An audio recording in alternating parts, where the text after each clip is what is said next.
Okay. Good evening, everyone. Welcome to Byju's Exam Prep IAS. This is Sham Kagod here. Now, before I start the discussion, that is the webinar based on the mains paper 3, that is GS paper 3. If there is no issue with the sound, can you please give me a thumbs up? Either write YES, alphabet yes, anything is okay. Am I audible? Done. Thanks a lot. Let's start then. Right. So, once again, welcome to the webinar live session on GS paper 3, where we are going to discuss mains based current affairs from specifically Indian economy paper.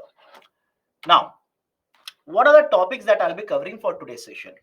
These are the 6 topics that we'll be discussing, all of them specifically targeted at mains papers. First one is the concept of green deposits. Very, very interesting concept, very novel concept which has been introduced in India, or at least regulatory framework has been introduced in India.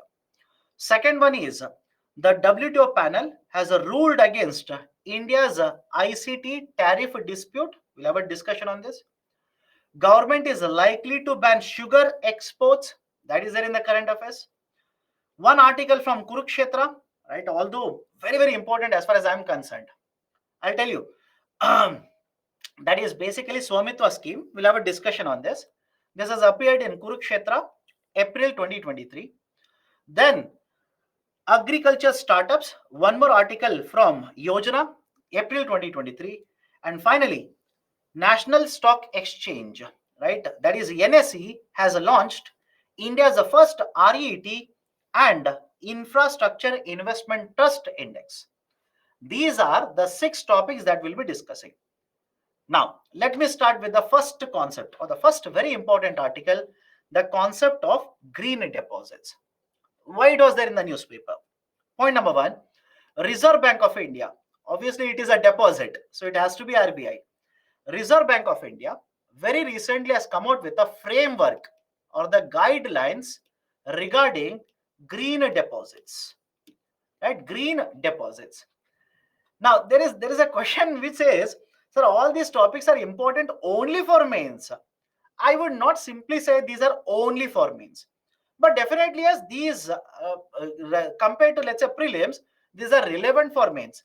But if suddenly UPSC will ask you a question on green deposit in the prelims, don't fault me. Don't say, right, you did not tell me. So argument is simple. These are relevant, both for prelims as well as mains. But we have picked up bigger topics which are more relevant for UPSC mains. Let's start. So green deposits, the framework very recently has been introduced or released by Reserve Bank of India. But please understand this carefully. When I say framework has been introduced, it doesn't mean that green deposit as a concept was not existing earlier. In fact, within India as well as in the international market, there have been multiple banks which are already accepting utilizing green deposits. Now, what is this basic idea of a green deposit? Now, imagine you go to a bank, you will keep a deposit in the bank, and there is a type of a deposit which is called as a fixed deposit. Have you heard of this? Fixed deposit, FDs in short. What happens in a FD? In FD, you will keep certain amount of money for certain time period, for let's say 1 year, for 3 years, 555 days, etc., etc., in a bank. Now, generally understand this. I'm using the term generally. Generally, what happens is the bank, after meeting certain conditions, is allowed to use these bank deposits for many purposes. For example, the bank can use it to provide loan to, let's say, a buyer of a house. You want to take a house, you will take a loan. Bank is allowed to use this deposit. Or the bank is allowed to use this money to provide a loan for a company. Of course, yes. So these are some of the examples. Now, rather than keeping any fixed deposit, you go to the bank and you keep a green deposit. You simply keep a deposit which is going by the name of green deposit. What does it mean? Right? It simply means now the bank, it should be customer here, now the bank is allowed to use the deposit only for specific purposes. I will show you the list. Have patience. Now the bank is allowed to use this money to provide loans only for specific purposes. Right? For example, right, sir, any example of specific purposes that you're talking about? Have a look at the list here. Now, please do not by heart the list. Many of you will simply, because I've given the list, you'll start downloading the PPT and start by hearting the PPT, everything in the PPT. Not at all needed.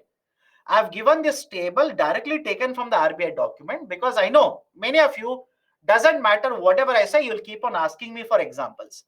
Please have a look at this. The bank will provide loans for renewable energy projects. The bank will provide loans for, right, energy efficiency projects, cleaner transportation projects, climate change or climate adaptation projects, sustainable waste management, water management projects, right, pollution prevent and controlling projects, green buildings, etc. Lot of examples are there. Please do not waste your time. UPSC will not ask you the whole list, and it is not easier to remember the complete list. So I'll repeat it again. Generally, in case of a bank deposit, what happens? You'll go to the bank, keep a deposit. The bank can utilize the deposit to provide loans for, let's say, a housing loan. They can provide a car loan. They can provide an agriculture loan. They can provide, right, let's say, loan to an industry. But when you say a green deposit, right, just like a fixed deposit, green deposit is nothing different.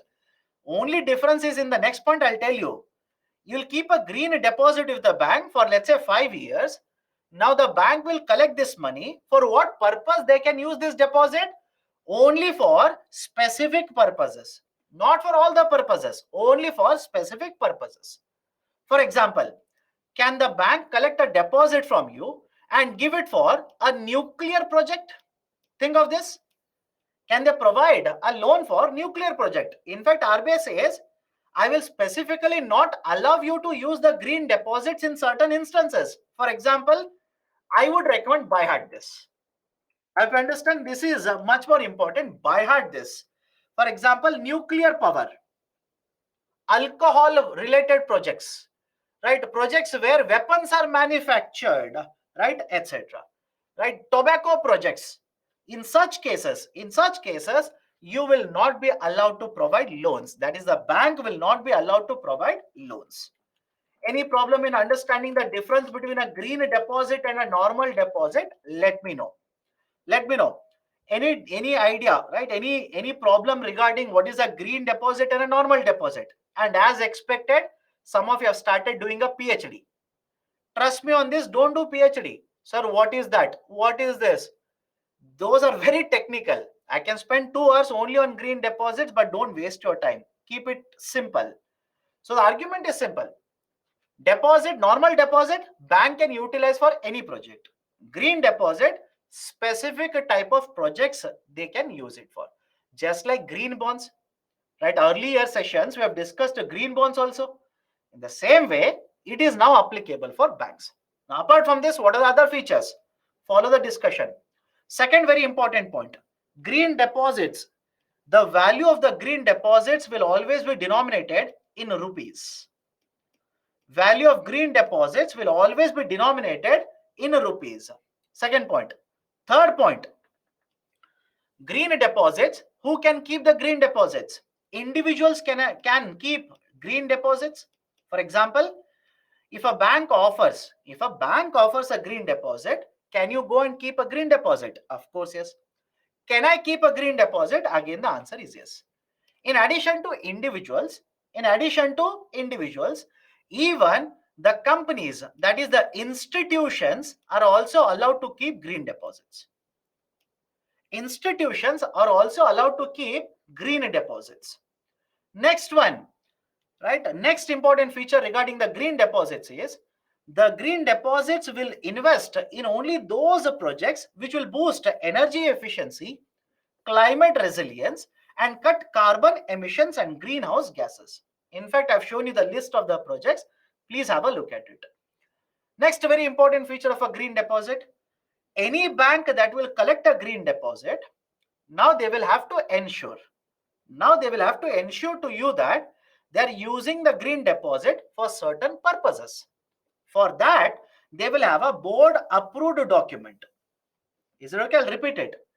Right? The green deposit, any bank that offers the green deposit to you, they will have to ensure you that one, they will use your deposit only for certain reasons or certain specific projects. Second, they will have to tell you in what projects they are investing or in which projects they are giving loans. Third, they will have to tell you for what reason the projects have been selected. What was the process followed to select this project? Why not selecting that project? All these will be provided, all this information will be provided in a document that will be uploaded in the website of the bank. Right? So that is under the document, they will give you information regarding how the projects will be selected, how many funds have been allocated for specific projects. All the information should be published in their website. And last point, have a look at this. Whenever a bank issues a green deposit, they have collected the deposits, given it for a specific project, they will have to appoint an expert. They will have to appoint an external third party expert. And what is the role of this third party? Third party means basically an expert who is outside the banking, who is not belonging to the same bank. This expert will basically look at what is the process followed by the bank. Are they utilizing these deposits correctly or not? Are they using the deposits to give it to specific green related projects or not? Are they violating the guidelines? Are they misleading the customers, etc., etc.? The third party expert has to review the policies, the practices of the bank. They will have to come out with a report. Their opinion has to be given. And the RBI says the opinion of the third party expert has to be published by the bank. Whether the opinion is in favor of the bank or against the bank doesn't matter. The third party expert's opinion should be or must be published by the bank in their website, so that you as a customer, I as a customer, can come to know whether the banks are using the deposits correctly or not correctly. Done? Right? So these are certain very, very important features associated with the concept of green deposits.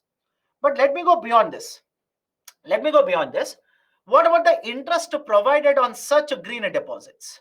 What about interest provided by such green deposits? Will it be competitive? Will it be more than the general fixed deposits, etc.? Now, let me make you understand it. Right? Understand the example very carefully, then you will give me the answer. Example 1, here is a bank A. Imagine you are the manager. You will collect 100 rupee deposit, and now you have the choice to invest, to give loan to any type of infrastructure project. Any type of infrastructure project. Anybody, even though it is risky, you can take the decision. Second example, you're the manager of bank B. You have collected 100 rupee deposit. RBI tells you you are allowed to give these deposits in the form of loan to specific type of projects. Limited number of projects. Right? Who will decide that? RBI will decide it. Now, this is a question to you people. If you are the manager, will you offer higher interest rate in the example 1 or example 2? Think of it. If you are the manager, will you offer a higher interest rate on the deposit in the example 1 or example 2? Most of you are correct. I'm very happy. You will offer a higher interest rate in example 1, my dear. You should offer a higher interest rate in example 1. Why? Some of you are saying example 2. No, you will not offer there. Why? I'll tell you. Can you take a higher risk by giving a loan to, let's say, a real estate project? Even though this is not a green project, can you take a higher risk by giving a loan to a real estate project and charge them higher rate of interest? Possible or not? Right? You can take more risk. You can decide where you want to invest. As a bank, you can decide. But in case of bank B or second example, that Freedom is not there to you. RBI is not going to give you that freedom. RBI says only within these areas, right? Only within these areas you can give a loan. Beyond this, I will not allow you to give loan. So obviously, the kind of a risk that you can take in the first example is higher. There is a probability, again probability, because it can backfire. You can take a higher risk, you can make more amount of interest earning in the first example. So now can I say that interest offered on the green deposits are comparatively lower? I'll repeat the statement. The interest rate offered on the green deposits will be comparatively, I'm not saying zero, comparatively lower. Right? So these are certain very important features related to green deposit. Now, many of you are asking, sir, can an individual keep a fixed deposit? My dear, it is the right in front of your eyes. Can individuals can they purchase these green deposits? Yes. Can institutions purchase these green deposits? Again, the answer is yes. Done. So these are the features related to green deposits. RBI has introduced this framework. Again, I'm repeating. Even before RBI introduced the framework, many banks in India. Best example, have you heard of the bank HDFC? I'm pretty sure you've heard of this. HDFC Bank was one of the very important private sector bank which was offering green deposits. At the international level, I'm pretty sure you've heard of the bank HSBC, Hong Kong Shanghai Banking Corporation. HSBC was offering green deposits for international market. So even before RBI introducing the framework, many banks within the domestic market as well as the international market have offered these products, that is green deposits. That's the reason. Please look at the picture here. Do not buy hard the picture. UPSC will not ask you this picture. Please do not buy hard this picture. Foreign banks, right? Any banks have introduced a green deposit? In fact, yes. What about private sector banks? Any banks which have already introduced green deposits? Yes. What about public sector banks? Again, yes. Now, don't worry, sir, which public sector bank is thinking?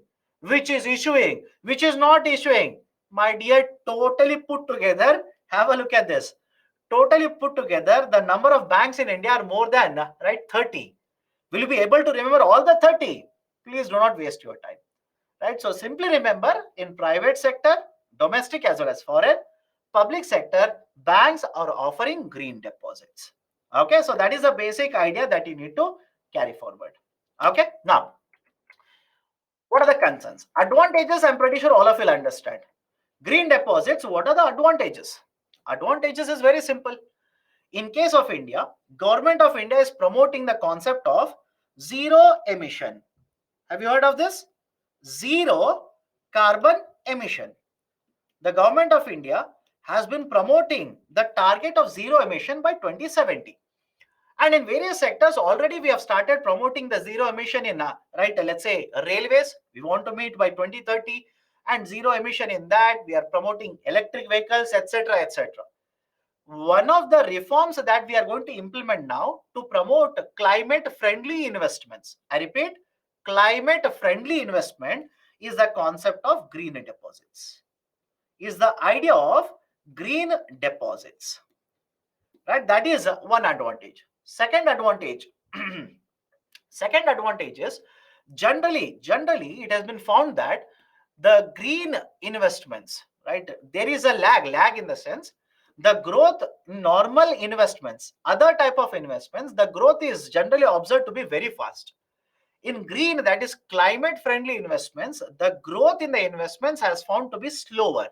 Again, no doubt, in the last couple of years, for example, green bonds, thanks to the idea of green bonds, right, thanks to many other initiatives, investment is increasing, but this is further going to increase the pace of investment in climate friendly investments. So these are some of the advantages. But having said so, is it the solution to all the issues that we are going to face? Will it work out in India, etc., etc.? What are the concerns? Let's go one by one. First one, investors may be less interested as interest rates are lower. I hope you understand. Right? You are a retail investor. You are a retail investor. I am a retail investor. You go to a bank, you will see a table there Normal fixed deposit, let's say, I'll just throw arbitrary numbers here. Normal fixed deposits, you will get, let's say, 5% rate of interest. And side by side, the bank says green fixed deposit. GFD is green fixed deposit. For the same tenure, they will offer, let's say, 4.8%. Now tell me, which of the two will you choose? Which of the two will you choose? Of course, you will go with, right, the normal one. Because you want to earn a higher interest rate, I want to earn a higher interest rate.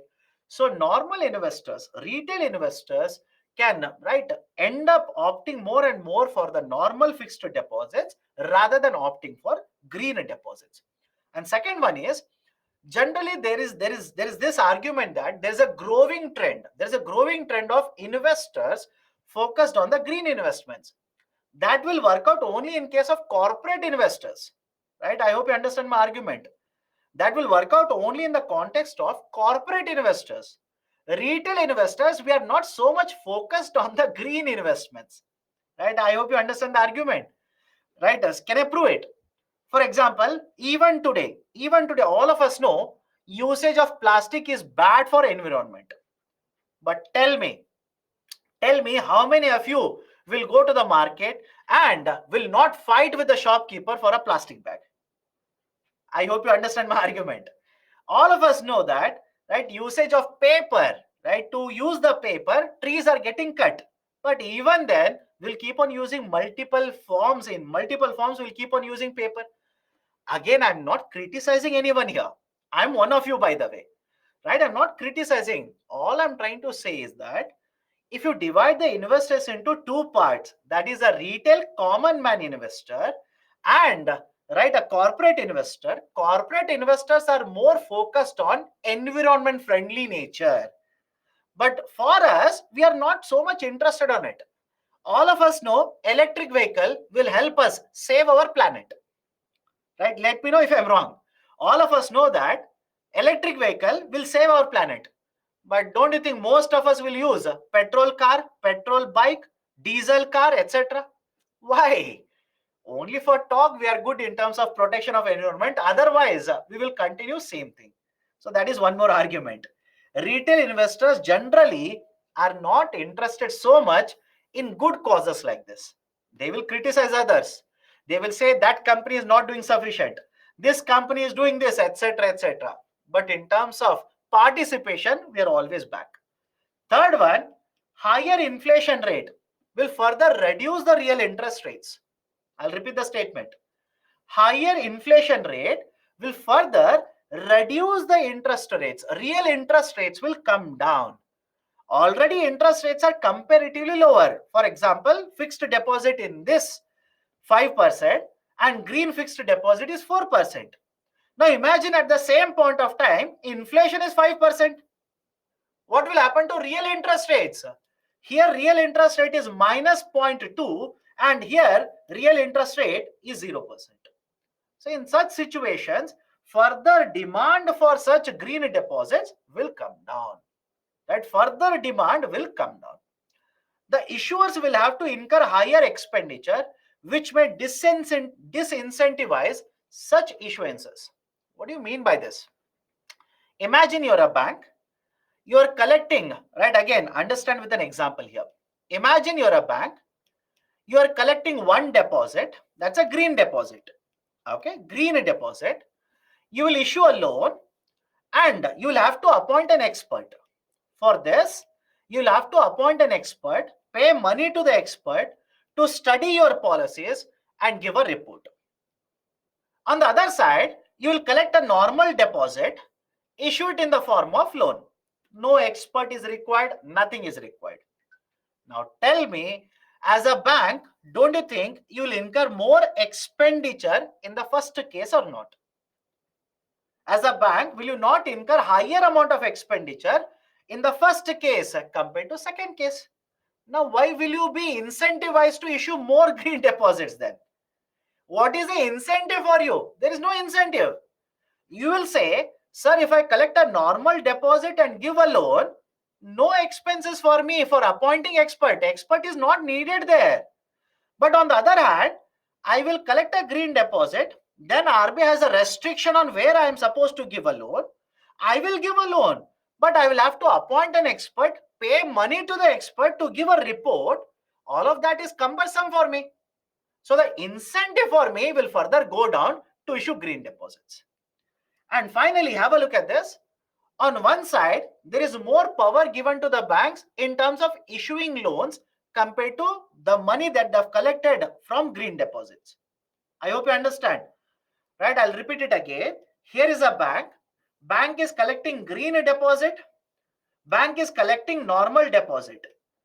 So on one side, the bank has more freedom to use these deposits compared to usage of green deposits. Then don't you think it simply means RBI is interfering in the functioning of the banking? I'll repeat the statement. Right? RBI is interfering, right, in the decision making of the banking sector. The interference of RBI is much higher in the green deposit case. That is one more concern associated with the concept of green deposits. Done? So these are, right, the basic points of discussion regarding the idea of a green deposit. Very often this has been cited in the newspaper. Please be very careful. Now, is there any way forward to all of this? Is there any way forward? Some of the experts have recommended that we might provide tax concessions, provide tax benefits. Right now, there is no tax benefit on this. Right? Absolutely no tax benefit is not provided. So what is the recommendation? The experts say that the government should provide tax benefit for such issuance of green deposits, so that compared to normal deposit, in a normal deposit you will not get any tax benefit, but in a green deposit, if you get a tax benefit, automatically more and more investors will be interested in investment of such green deposits. Okay, that is one recommendation that you can provide as a way forward for promotion of green deposits. Done? Right, so this is a discussion. Based on this, I have given a question here. Why there are no tax benefit? Generally, understand this, these are bank deposits. In bank deposits, government doesn't provide any tax benefit. Even in the context of green bonds, government does not provide any tax benefit. Whatever is the taxation applicable to general deposits, same tax rate will be applicable. Right, here is the question. Though the green deposit measure of RBI is a good initiative, there are various issues or concerns regarding its feasibility. Feasibility means whether it will work out in case of India or not. Regarding its feasibility in India. Elaborate. Okay, elaborate in 250 words, 15 marker question. The next topic that we'll be discussing is WTO panel rules against India in the ICT tariff dispute. But before that, any questions that you people have, let me know right now. Any questions that you people have? This is the time to ask questions. No questions?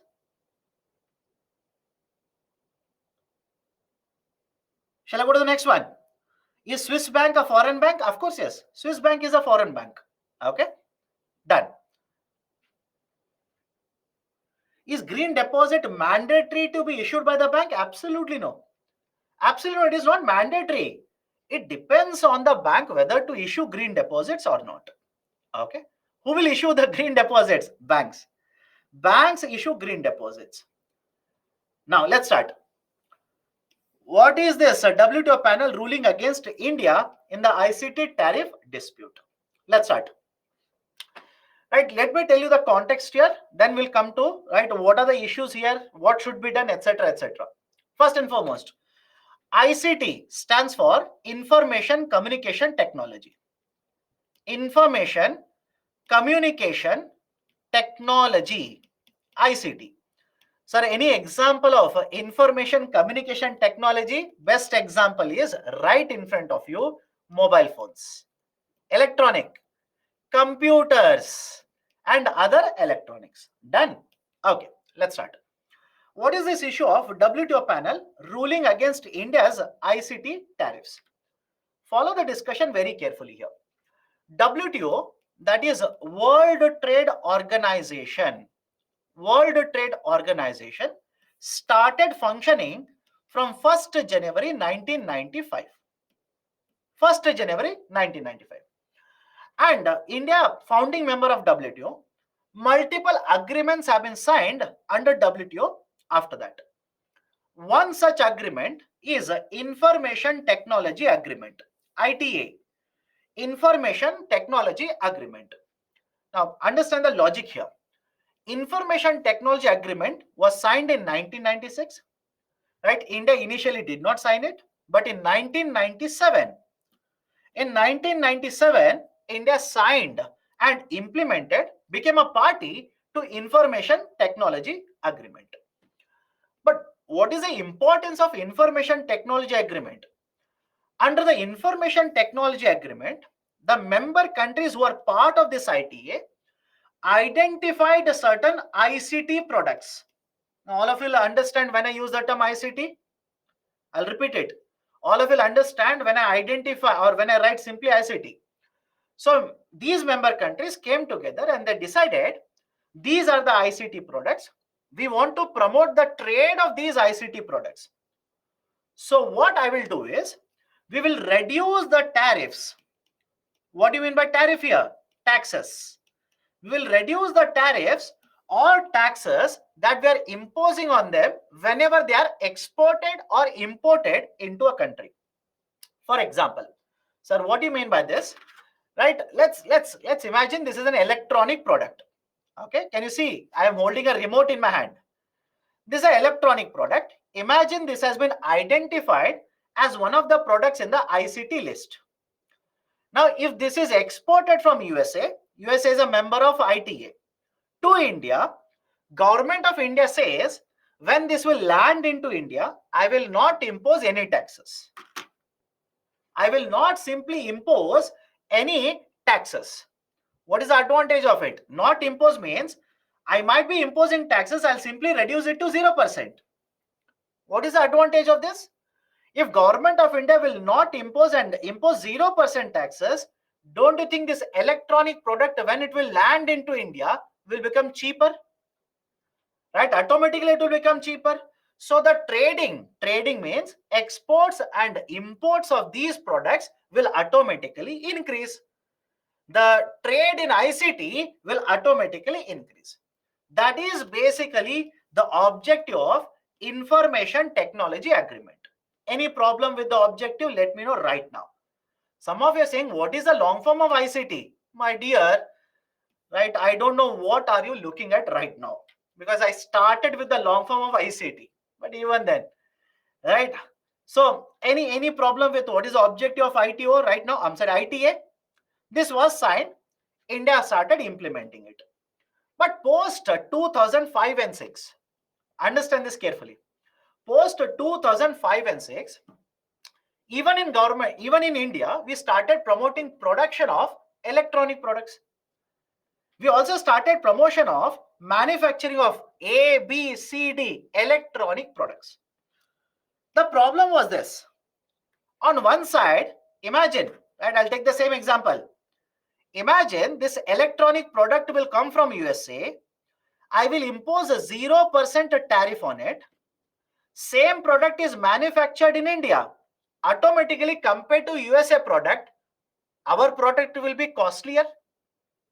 Or all of you understand? Compared to the USA product, our product will become costlier. On one side, I want to promote domestic manufacturing, but on the other hand, because the imports are taxed at 0%, my products are becoming costlier. So what did Government of India do? They started imposing taxes on this product. Simple idea, right? Until now, we agreed, we'll reduce it to 0, right? We will allow for the trade to continue. We'll allow for more and more imports. Now, Government of India said, no, right? I want to promote domestic manufacturing. How can I promote domestic manufacturing when the imports are cheaper? So what you do is impose the taxes on these products. In fact, I'll come to the main argument of the government. For example, one of the products, information communication technology product, on which government has imposed a very high rate of import taxes, is mobile phones. Right now it has been reduced, but earlier it was very, very high. Now understand the logic here. Government said, I want to promote domestic manufacturing, so I will impose taxes. But other countries such as European Union, EU, European Union, they said you are a signatory to Information Technology Agreement. I hope you understand this. You are a signatory to Information Technology Agreement. And when you have signed this agreement, you agreed that you will keep your tariffs to 0%. You will simply keep the tariffs to 0%. And on the other side, what you have done is you have imposed taxes on many products. How is that possible? You are violating your own agreement. I understand. You are simply violating the agreement. You are a signatory, you will have to reduce it. In fact, I will add one more technical point here. Follow this carefully. There are two agreements here. ITA 1. ITA 1 came into force from 1996. India signed and implemented from 1992. That is Information Technology Agreement 1. Later, there was one more Information Technology Agreement, ITA 2. Information Technology Agreement 2, which came into force from 2015. In 2015, there was a conference, Nairobi Ministerial Conference. And during Nairobi Ministerial Conference, there was one more agreement signed, right, by many countries. India did not sign it. Is the logic okay? India did not sign it. India is a signatory to only ITA 1. India is not a signatory to ITA 2. Now, this is one more important point. So, on one side, we have signed the agreement. On the other side, to promote domestic manufacturing, we are imposing taxes. So, why will other countries keep quiet? European Union dragged India to dispute a settlement body under WTO. Right? European Union basically dragged India, went to the dispute settlement body of WTO, filed a complaint against India. What was that complaint? Complaint was very simple. India, being a signatory of ITA, Information Technology Agreement, has imposed tariffs or taxes on many electronic products. And this is violation. This is not a fair practice. It is unfair trade practice. And this dispute settlement body agreed with European Union. The party or that panel agreed that, okay, you're right. India should not have imposed it, but they have imposed it. So what they are supposed to do, India is supposed to withdraw all of these taxes or tariffs that they have imposed on all the information communication technology products that we have imposed over a period of time. Right? That is basically, right, what has been happening regarding, right, the ICT, that is Information Communication Technology Agreement, European Union filing a complaint against us, etc., etc., etc. Right? Now, any problem with the story that I've told you so far? Let me know. Right? Any problem with the story that we have discussed so far? Now, basically understand this. Some of you are asking, can we withdraw from this? One point is, generally under WTO, you have plurilateral agreements and you have multilateral agreements. And the advantage of entering into these agreements is because you are a party to the agreement. I hope you understand my point here. Because you are party to the agreement, if any other member country does not follow the agreement provisions, you can drag them to the dispute settlement body. But if you are not party to the agreement, you are also exporting electronic products. I hope you understand my point here. You are also exporting a lot of electronic products. If you are not a part of the agreement and some other country imposes tariffs against your product, can you go to the dispute settlement body against them? You will not have any option there. And that is the precise reason. That's a precise reason India is a party to multiple of these agreements under WTO. Right? This is a very important point. Please remember, some of you simply say, what is the solution to this? Solution means withdraw. Your argument is the solution to such problem is simply withdraw from WTO. My dear, if you withdraw from WTO, USA will target your products. You want to file a complaint against USA. Where will you go? You tell me. Where will you go then? You'll go to the nearest police station. Right? You'll go to Old Rajendra Nagar police station. Nobody will accept your application there. You will have to go to WTO. But are you a member there? No. Right? That's a precise reason. Remember, right? Problems are there. Of course, yes, problems are there. Right? But you will have to basically approach right WTO itself. And one more argument is, sir, I will go to International Court of Justice. My dear, does International Court of Justice handle trade disputes between two countries? Just think of it. Does it handle the trade dispute between two countries? Absolutely no. So what again, just because you have read ICT somewhere, you have read this somewhere, please don't throw the solutions. My concern is only this. You people will do the same thing even in the UPSC mains. Or let's say you will do the same thing, right, in case of interview. Don't do that. Right, there is a specific area, there's a specific place where you're supposed to resolve your trade disputes. Multilateral, bilateral trade disputes are handled by WTO, World Trade Organization. Okay, now what is the way forward? Way forward for this is government of India, right? Government of India can hold negotiations with member countries. I'm writing member countries because although in the slide I've written European Union, many countries, followed by European Union, many countries said, yes, we are also not happy with this policy. Government of India is doing this even with our exports. So there are many countries, many member countries who have filed a complaint against India, which are party to this right complaint. So what is the way forward? Government of India said, we will approach appellate body. We will approach appellate body. We'll simply approach appellate body. Now, what is this appellate body? Any findings of, right? Let's say, remember this process. I'll tell you a process, follow the process here. Here is a dispute settlement body.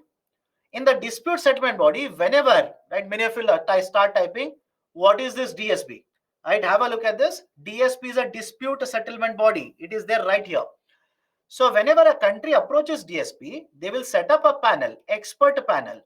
And whatever are the findings of the panel, you can appeal against the findings of the panel at the appellate body.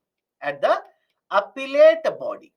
Now, Government of India has clearly stated that we will take this appeal to the appellate body. That's what Government of India stated. And that is where there's a friction between some of the countries in the European Union as well as the Government of India. Because the problem is simply this. Appellate body is not functional as of now. It is not functional as of now. It is not working now. Why? There are no members in the appellate body. Right? That is a precise reason. European Union has stated that we will try to hold you, right? We will try to hold you liable in some other law, because Government of India said we will go to appellate body. This is the basic update regarding India WTO as well as the tariffs on information, communication, and technology. Now, based on this, I've given a question here. The recent policies of the government to promote domestic manufacturing faces internal as well as external challenges. Elaborate. 15 marker in 250 words. Okay. Again, if you have followed the discussion, what I've done is, based on the discussion that I've done, I've given a very technical question. Government is promoting manufacture in India. For example, PLI has been promoted. Make in India is there. Startup India is there. There are so many policies.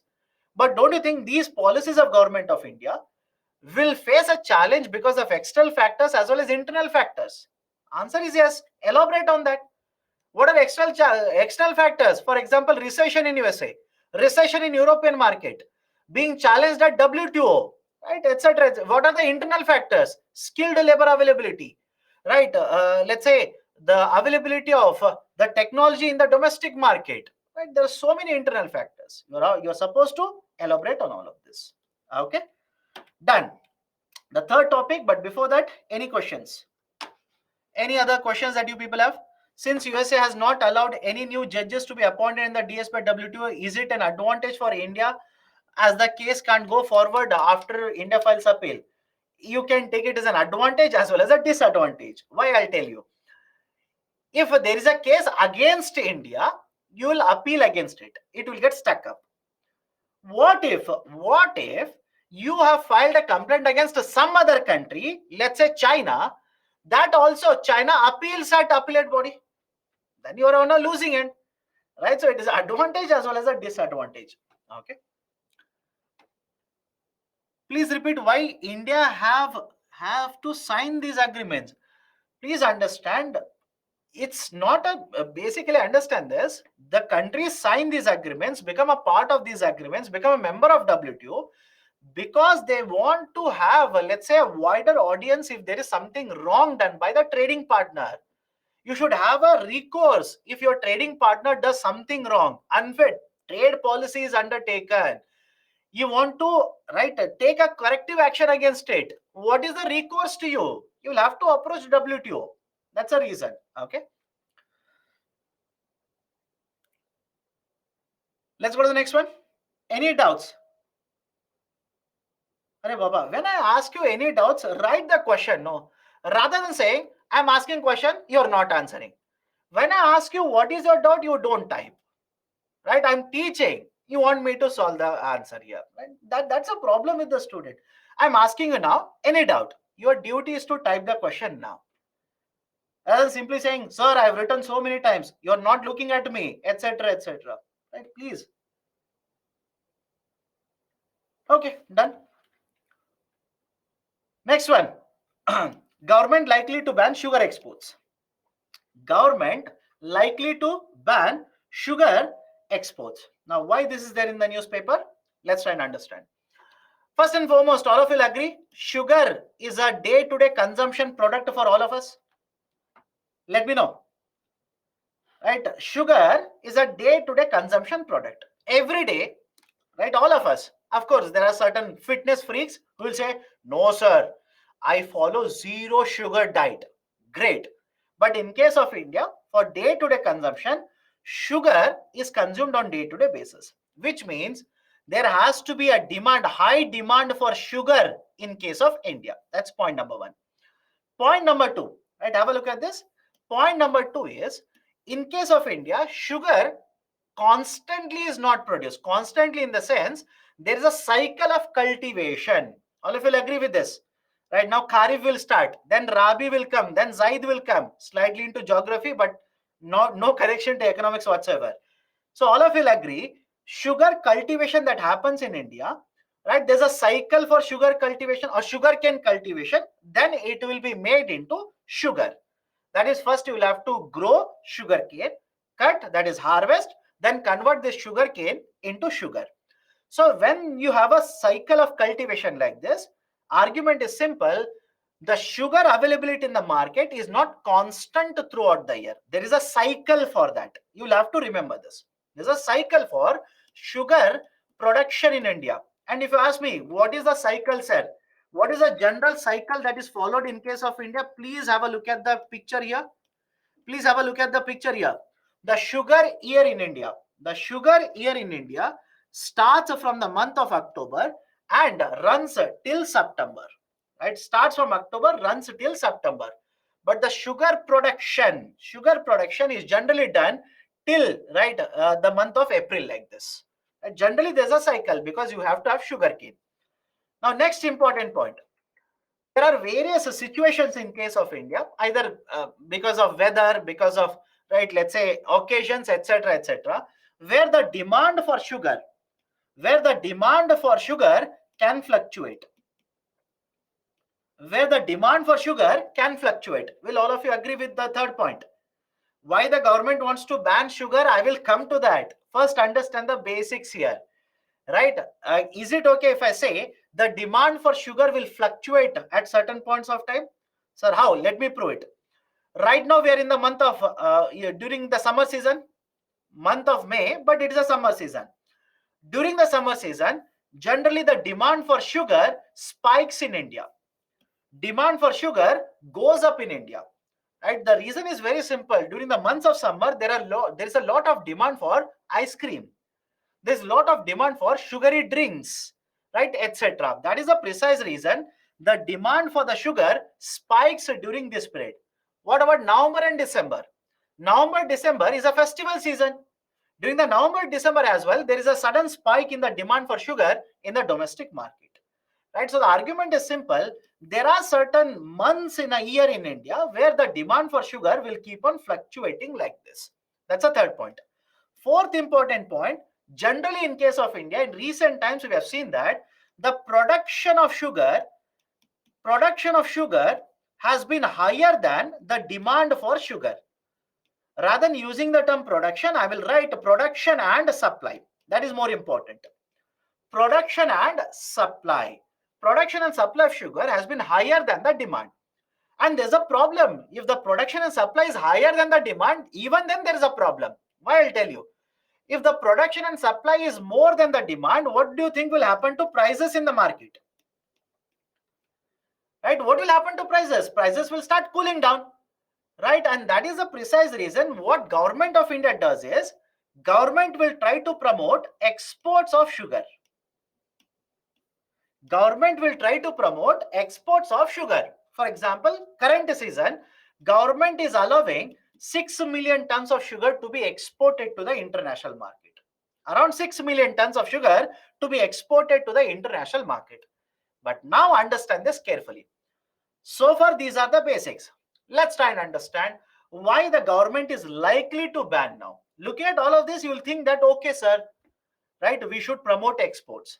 But on the other side, right, the argument is in the coming months, government of India might actually ban sugar exports. Why? Let's go point by point.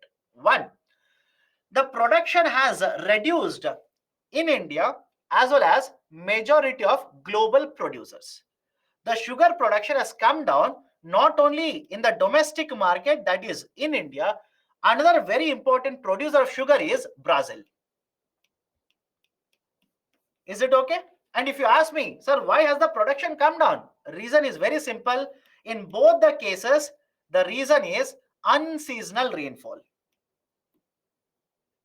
In both the cases, the reason is simply unseasonal rainfall. Because of unseasonal rainfall, the production of sugar, right, in case of India as well as in case of Brazil has been affected. How much in case of India? Please have a look at it. Last year, the sugar production, I'm talking about sugar production. And if you ask me, sir, how unseasonal rainfall will have an impact on sugar? If there's unseasonal rainfall, sugarcane cultivation would be affected. And if sugarcane cultivation is affected, sugar production automatically will get affected.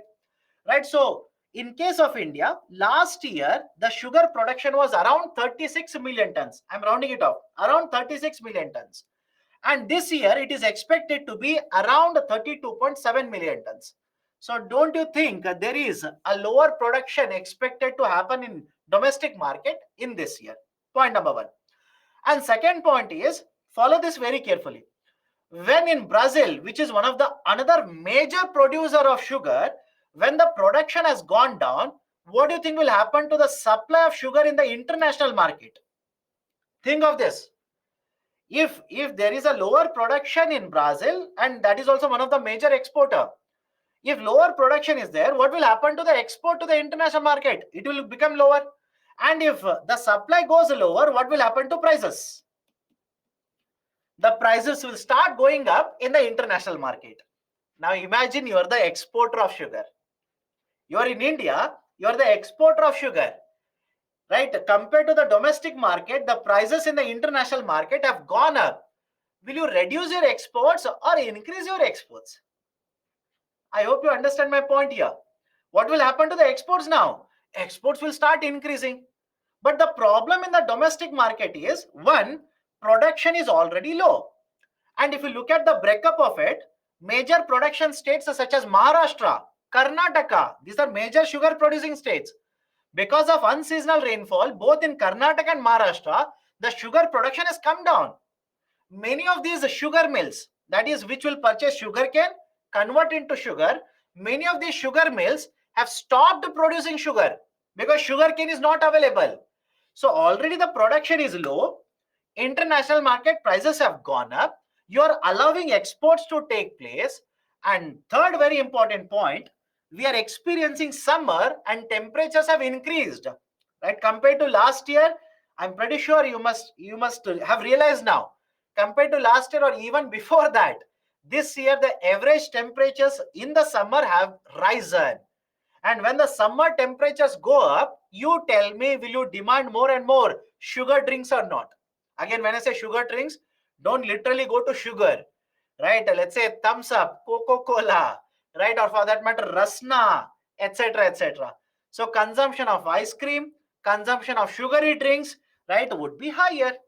So demand is expected to increase. Supply is already going to be lower. Now you tell me, will it create a problem in India or not? Right? Of course, yes, it is right expected to create problem. In addition to this, there is also ethanol production. There is also a target of ethanol production, that is sugar cane will get diverted for ethanol. Those who are asking what is ethanol, it is a biofuel. It is a biofuel. Ethanol is combined with petrol. I understand this. Ethanol will be combined with the petrol and this will be used. So argument is government of India is promoting ethanol production. We already have a target of 25% blending by 2025 like this. So in that situation, again diversion to ethanol, because government is promoting the ethanol production. Diversion of sugarcane to ethanol production would increase. Further sugar production will come down. And finally, OPEC oil production. Very recently, OPEC, oil producing and exporting countries. I'll repeat it. Oil producing and exporting countries. OPEC is a group of 13 countries. It's a cartel of 13 countries. So have a look at this. OPEC very recently has announced they will be cutting oil production. And what is the impact of this? Some of you basically feel there is no connection between OPEC and sugar production in India. But please understand, there is a connection. OPEC cutting oil production means the prices of crude oil in the international market will go up. And as a response to this, what many countries are doing is they want to promote more and more production of biofuels. Simple. They want to promote more and more production of biofuels so that the dependency on the crude oil will automatically come down. So as a result of this, what is expected is further and further sugarcane that is cultivated will be diverted for biofuel production and the sugar production will come down, further creating scarcity, and that will create a rise, or that will lead to rise in the market prices of sugar in the domestic market. And citing all these factors, right? Again, citing all of these factors, experts are saying, this is not what government is saying. Experts are saying government is likely to completely ban sugar exports. Government is completely expected to ban sugar exports from India. Right? And again, this is nothing new. In the sense, in the last couple of years, if you have been reading, right, the last couple of years, I'm pretty sure you're reading, government has started, right, putting a quota restriction or banning export of many agriculture commodities. And for example, last year there was a discussion regarding rice. It was same regarding wheat, now regarding sugar. So looking at the food security situation in India, Government of India has been taking various measures either to restrict or to stop or completely ban export of agriculture commodities to the external market. Okay, right? So these are some of the things that are there in the favor of Government of India banning sugar export. Now, apart from this, please have a look at this. This I think is a very tricky area. UPSC suddenly might pick it up. Whenever you talk about exports of sugar, there are two types of exports. One is called as a raw sugar, and I've given a picture here. Let me know if the picture is not visible. One is called as raw sugar, and the second one is called as white sugar. One is raw sugar, and second one is white sugar. What is the basic idea for raw sugar and white sugar? The process is simple here. You will take sugar cane and you'll extract sucrose, that is a liquid from the sugar cane, and the first purification, right? Again, don't worry about the process. After the first purification, what you get is raw sugar. And after purifying this multiple times, you take the raw sugar is this brown color sugar. After multiple purification processes, what you get is white sugar. Basically white sugar. India exports raw sugar as well as white sugar. Please remember this. India exports both raw sugar as well as white sugar. right? Until 2016 and 2017, India did not focus on the export of raw sugar. Why? Most of this sugar used to come from Brazil. Many countries, even in Asia, used to import this raw sugar from Brazil. But from 2018, what government of India did was they approached these countries, majorly in Asian economies, and they told them from Brazil you will get the sugar only in these months. But in remaining months, you can, right, basically purchase sugar from us, right? Because the cycle of cultivation in Brazil is different compared to India. So we pitch that in a season where you will not be able to purchase the raw sugar from Brazil, we will supply it. And second one is, if you look at, right, basically the physical map, I'm pretty sure most of you will have a physical map pasted in front of your table. Please see whether it is easy to transport sugar from India to other Asian countries, or to bring all the way from Brazil to other Asian economies. And this, right, these 2 points are basically favored India. And as a result of this, right, many Asian countries started importing raw sugar from us.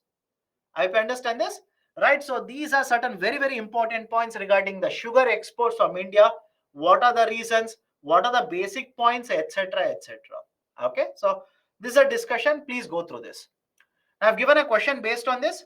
There is a need for the government to weatherproof food security in India.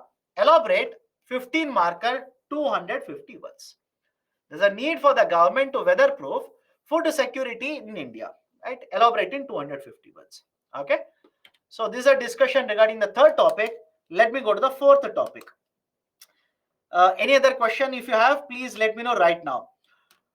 Can't raw sugar be consumed directly? Yes, many people do that, because when you keep on purifying the sugar, right, white sugar, again, fitness wise, right, not traditional wise, fitness wise, if you talk about benefits of the sugar, white sugar provides very little benefits compared to, right, let's say the raw sugar. That's the reason many people actually consume, right, the raw sugar that is also consumed.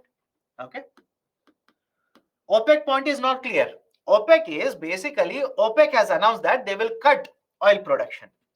And when they will cut oil production, automatically the market prices of the fuels will go up. Now, rather than blending 5%, you tell me, rather than having 5% blended fuel, does it not make advantage, or will it not provide advantage to you if you have 25% blending of ethanol? I hope you understand this. Rather than blending only 5% ethanol, if you blend 25%, don't you think your dependency on the crude oil will automatically come down? That is what I'm explaining here. Right, and that's the reason I said many countries have started promoting blending. Right, biofuel blending has been promoted now, and that is what India is also doing. We have right, basically increased that, basically preponed the target of blending of ethanol in India, which means more and more sugar cane will get diverted. Okay. Is there any disadvantage of banning sugar exports? If you ban exports, point number one, if you ban exports, generally, please understand this, India in the international market says the countries should not follow the tariff policies to disrupt trade. This is a viewpoint of India, right? Their argument is the governments should not be using the tariffs. For example, can I connect it to one more environmental topic? How many of you heard of carbon tax? Let me know. You people are reading newspapers. Let me check. How many of you have read in the recent times regarding carbon tax? Is India opposed to carbon tax? Of course, yes. India says European Union is introducing one more tariff barrier. They're introducing one more barrier. Right? India is opposed to these kind of barriers. But if you start banning export, is it not a barrier? I hope you understand my point here. Other country, they will impose a barrier. You're opposed to that. You will stop sugar exports to from going to international market. Is it not a barrier? Right? So India on one side says other countries should not be imposing any type of a barrier, but on one side we are free to do this. We are happy to do this in order to maintain food price levels in the domestic market. Second one is, if you export, will you not bring in dollars into India? Think of it. If you export, will you not bring dollars into India? Now, by controlling or banning exports, what are you doing? The earning from the exports are expected to come down. These are some of the concerns. If you want to write, these are some of the concerns. By banning exports, this is what is going to happen. Okay, done. Next. So can't we find any alternative method of cultivation rather than relying seasonal rainfall? My dear, please read agriculture. If you read agriculture, you will realize we are doing so many things. Organic farming is being promoted, right? Micro irrigation is being promoted. There's so many measures which we are taking. It's not that we are not doing anything. There are so many reforms. Okay. Why sir is talking about fuel in sugar topic? How fuel is related to sugar? My dear, sugar cane is used to manufacture sugar, and the same sugar cane can be used to manufacture ethanol. That is the connection to fuel. Okay, done. Let's start. Fourth topic, Swamitwa scheme. One of the very important articles which has appeared in Kurukshetra edition, April 2023. Now, before you start asking what is Swamitwa, long form, many of you are asking it. I will give it, have patience. Now, what is the Swamitwa scheme? It is related to land records. Simply, land records. What do you mean by land record? A piece of paper or a document to prove that you are the owner of the land. Simple. Right? Piece of paper, right, which you can use to prove that you are the owner of the land. In case of India, the land record has been very, very difficult to maintain. Land records are not very easy to provide to all the people. Very difficult to update them. Very, very difficult to digitize them. Digitize means what? Government of India has implemented an initiative under the Digital India Mission. There is an initiative of Government of India, National Land Records Modernization Program. That is Digital India National Land Records Modernization Program, where they want to digitize. Digitize means what? Have a digital copy of all the records in India, land records. Now you will ask me, right, why is the land record so important? First and foremost, will everybody agree when I say that land is one of the most important factors that is required for economic activity? Let me know if you disagree with me. Land is the most important or one of the most important factors for economic activities. For example, you want to conduct agriculture, you need land. You want to construct expressway, you need land. You want to construct a house, you require land. You want to construct a manufacturing facility, you require land. So there should not be any doubt in the fact that land is one of the very important factors of production which is required for conducting any kind of economic activity. Now there itself comes the problem. The problem is that what if people do not have any records to prove the land belongs to whom? I hope you understand. What if the people do not have the right records to prove the land belongs to them? That is one problem. That is, let's say, right, I know that this land belongs to me, but I do not have any piece of paper to prove that. That becomes very, very difficult. Second problem, let's say there is a piece of land, and I'm pretty sure all of you will agree with the second example here. Let's say there is a piece of land owned by one person. This person, let's say, has 4 children, or let's say 3 children, doesn't matter. But there has to be more than one. These siblings, let me know if the father has not divided the land correctly, appropriately, with all the documentation before the death. Don't you think the siblings will fight with each other after the demise of the parents? All of you will agree with me? The siblings will keep on fighting with each other. What they will do is, one of the person will go to court and simply file a case. Done then. Done and dusted. One of the person will go to the court and say, right, I have a dispute here. The land gets stuck up in the dispute. And once, remember this, even Niti Act says this. once a land falls into dispute in India, on an average, it takes 20 years to resolve it. I hope you understand. Right? On an average, it takes 20 years to resolve that dispute. Right? So, you know how the court system works in India. Right? Very famous Sunny Deol dialogue. Right? That is Tariq pe Tariq pe Tariq pe Tariq. Right? The courts will keep on hearing your dispute. It will take on an average 20 years. Now, two of you are saying, sir, what if there is only one child? I'll give you that situation also.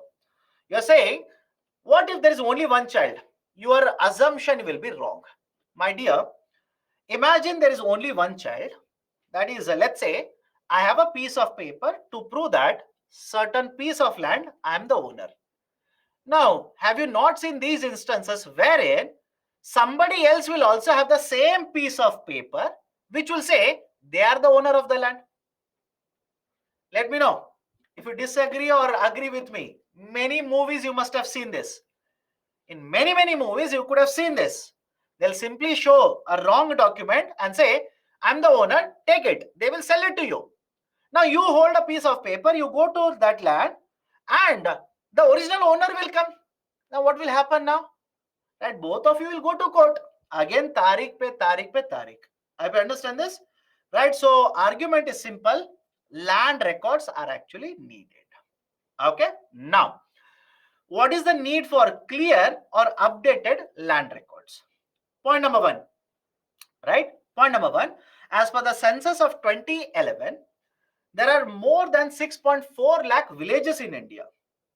And these villages, the survey of the villages was done back in the 20th century, 19th and the beginning of the 20th century. And whatever maps are there, I hope you understand this. Every department will have a map.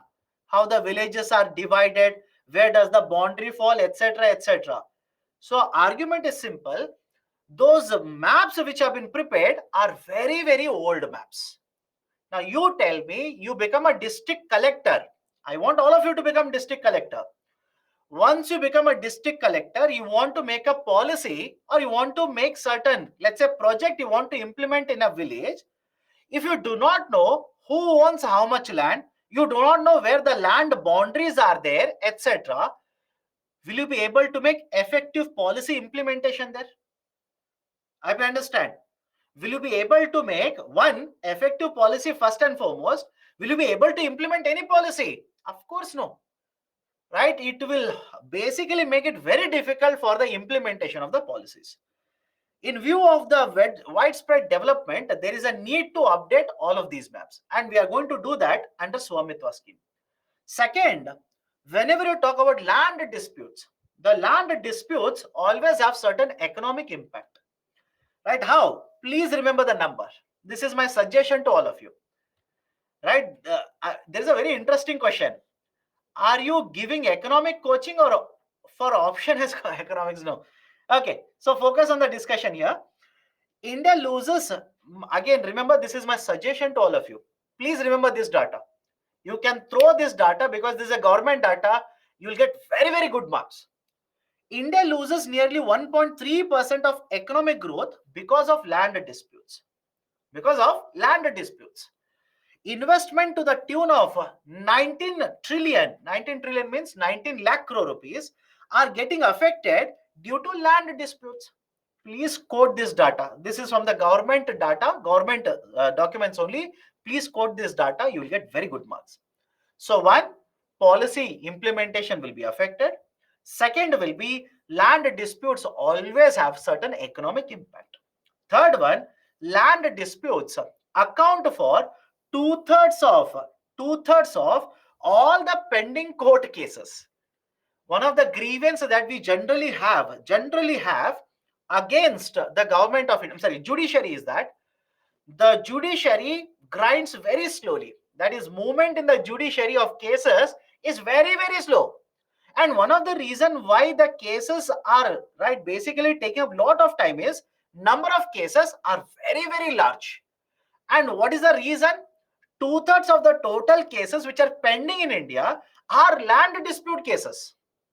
Land dispute cases. And have a look at the data here. Niti Act says when a land will fall into the dispute, it takes about 20 years for the dispute to be resolved. It takes around 20 years. That's not a very small number, by the way. Land records updated will always provide clarity for the panchayats to impose and collect property taxes. In many of the states, state government itself has the right to impose and collect property taxes. And right, in some of the states, this role has been given. The power of imposing and collecting property taxes have been given away to panchayats, to municipalities, based on whatever the property is covered. But if there are no proper land records with the government itself, how will you be able to collect property taxes? Right? That is one more concern regarding the issue of updation of land records in India. Land is a very important factor of production, already addressed. Land can be used as an instrument to obtain credit. Very, very important. I'll give you example. Understand this carefully. Imagine I'm a farmer, right? I'm a farmer. There is a very small piece of land. I want to take the land, the documents related to that. I want to go to a bank, provide the document as a security or a collateral, and I want to take a loan on it. All of you will agree with me? This will help me in getting institutional credit rather than being dependent on a money lender. I will go to the bank, institution, I will borrow from the bank. Now, some of you will simply say, sir, what is the advantage in it? If I take a loan from a money lender will charge me 23% rate of interest, 24% rate of interest, 30% rate of interest. Some of you will simply say, sir, is it correct? Do they charge so much? Please remember this. As per one survey that was conducted by Reserve Bank of India,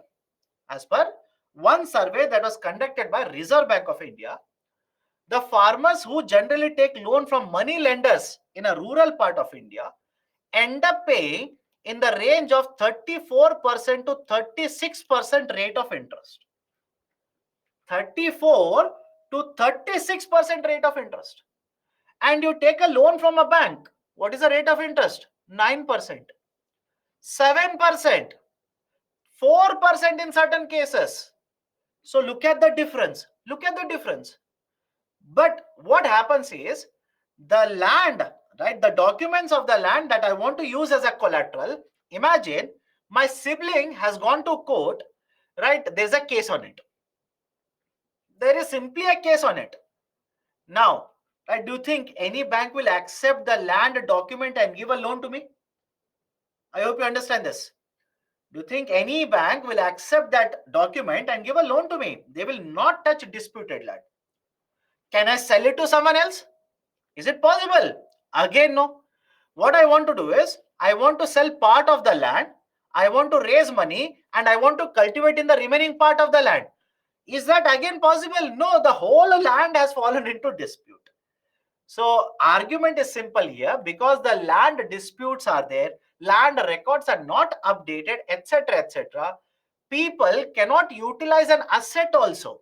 They cannot utilize this land, right, as an asset to borrow from the market. That is also not possible. These are some of the issues. If the land records are not updated, land records are outdated. Right now, what has been done? In case of India, in order to address these issues, the very issues that I discussed, Government of India has announced a new scheme, survey of villages and mapping with improvised technology in village areas. That is basically the extension of Swamitwa scheme. Is it okay? What is the extension of Swamitwa scheme? Survey of villages and mapping with improvised technology in village areas. Now, what are we trying to do under Swamitwa scheme? Follow this carefully. Every state government will sign up an agreement with a survey, right, authority. Now, once this agreement is done, that is memorandum of understanding is signed. Once the MOU is signed, the survey officials will go to every village like this, and they will first train the people. They will inform the people what they are doing. I'm telling you the process. Don't worry, UPSC will not ask you the process. They will go to the villages, train the people, saying that this is what we are trying to do.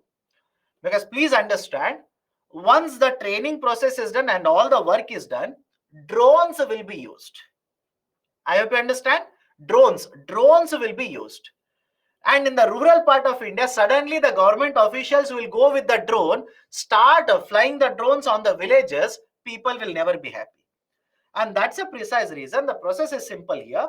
Once the agreement is signed, the people will be made aware of the the scheme. What is going to happen, right? What they are trying to do, what is the advantage for you, etc., etc., etc. That is one point.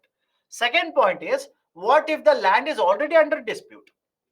I hope you understand, right? What if the land is already under the dispute? In such cases, the government says the panchayat, village panchayat, will try to resolve the dispute. I'll repeat it. The village panchayat itself will try to resolve the dispute. And once the dispute is resolved, in some cases it has taken 1 month, it has taken 2 months, it has taken 3 months to resolve the dispute. That is one of the sticking points here. But anyways, once the disputes are resolved, now the government officials will be using the drone technology and they will simply survey. Survey means they will simply map the whole of the village.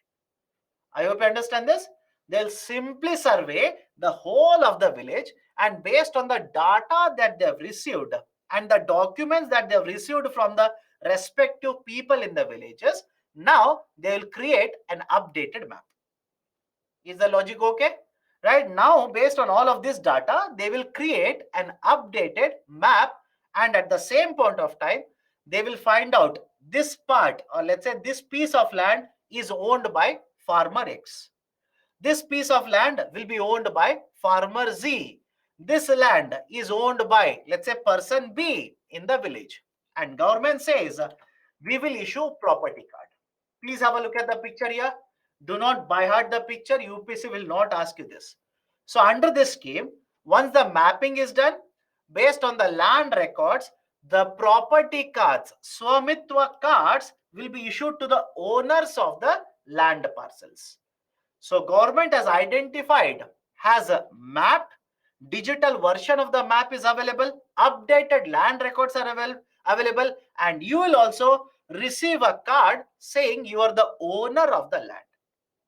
This is basically how the Swamitwa scheme will be implemented. Right? Now there is a question, what is the long form of Swamitwa? Right? So basically it is already there right in front of your name, but face. Anyways, so what are the benefits of the scheme? First one, creation of accurate land records. Okay, creation of accurate land records. When we are going to implement scheme, it has already come into implementation. It has already come into implementation, right? From last 2 years, we are doing the implementation of this. Reduction of land disputes will take place now. Property taxes can be identified, because now please understand this. Earlier, land records were not updated. Now everybody claims that he is the owner of this property. Now the panchayat or the municipality will say, if you're owner of this property, you have a document. I also know you are the owner. Please pay up the property taxes. So property taxes collection will automatically increase. Creation of updated maps will be used by the government to formulate and implement policy in a better way. It will help the Gram Panchayats also to prepare better development plans. Right, so these are some of the benefits which are associated with Swamitwa scheme. Done. What is the updated information? As of 31st December, this information was given in the economic survey. Right, the most recent economic survey says, as of 31st December 2022, the drone surveys have been completed in 2.15 lakh villages across the country. Over 1 crore property cards have been prepared for nearly 65,000 villages. Property cards of all the inhabited villages. Inhabited simply means those villages where population is residing. Right? They will also use one more term, Abadi villages.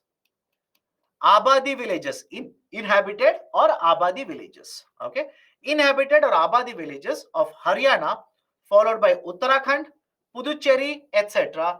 Right, property cards in all of these have been prepared. Done. So this is basically the discussion regarding Swamitwa scheme. Now, many of you are asking, sir, all of this information, is it available in Yojana? My answer to that is absolutely no. Right, the Yojana magazine has a lot of discussion regarding the scheme, right? The process of the scheme, etc., etc. Right, as far as I am concerned, UPSC will not ask you that. UPSC will ask you what are the issues, right, with respect to land records. What are the issues in India? How Swamitwa scheme will address those issues. I understand, right? How this will address these issues that are faced, especially in rural part of India. Okay, so this is a discussion as per BK Agarwal committee. This committee was set up by the government last year, right? I believe November, right? October, November, this committee came out with a recommendation. These are some of the recommendations. The committee has given a lot of recommendations. These are some of them. First one, state government should put in place a system wherein the departments may get access to such data collected under the scheme. Under the Swamitwa scheme, you have identified whatever is the land, you have updated the map, you know who is the owner of the land, how the land divisions are there, etc. Now, the state government should put in place a system wherein the ministries or the departments which are implementing multiple schemes, multiple programs at the village level or even at the city level will get access to these updated information. Second one, the property cards should have a QR code or any other unique identification mark. For example, have a look at this. This is a property card. One example of a property card. There is no unique identification number or any mark provided in the property card. So the concern of the committee is, imagine I have a property card, I will take it to a bank. How will the bank determine whether this property card is a genuine or a fake one? Because it will also start, people will start creating fake property cards to sell, to buy, to lease, etc., etc. That's the reason this committee says, why don't we have a system of, let's say, QR codes, right? Why don't we have it? So that when you take a property card, go to a bank, the bank will simply scan the QR code and find out, yes, it is a genuine property card. Okay, that is the second important recommendation. Every plot or a piece of land must be numbered with clearly identifiable boundaries. When the maps are created, when these property cards are issued, there should be the government should ensure that every plot will be numbered, right? There will be certain identifiable marks. Why?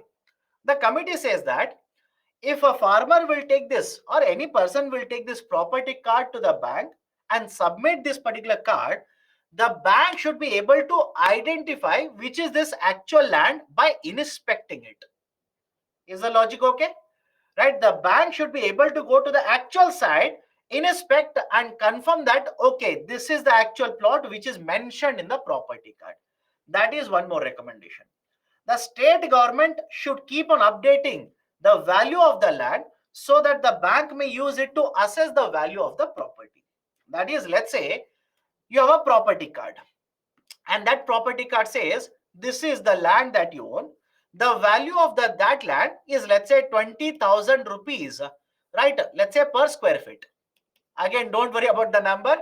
20,000 is more applicable in cities, not in villages. But anyways, don't worry. Right now, the value of the property is 20,000 per square feet. The bank will provide the loan based on the value of the land. Now, understand the logic here.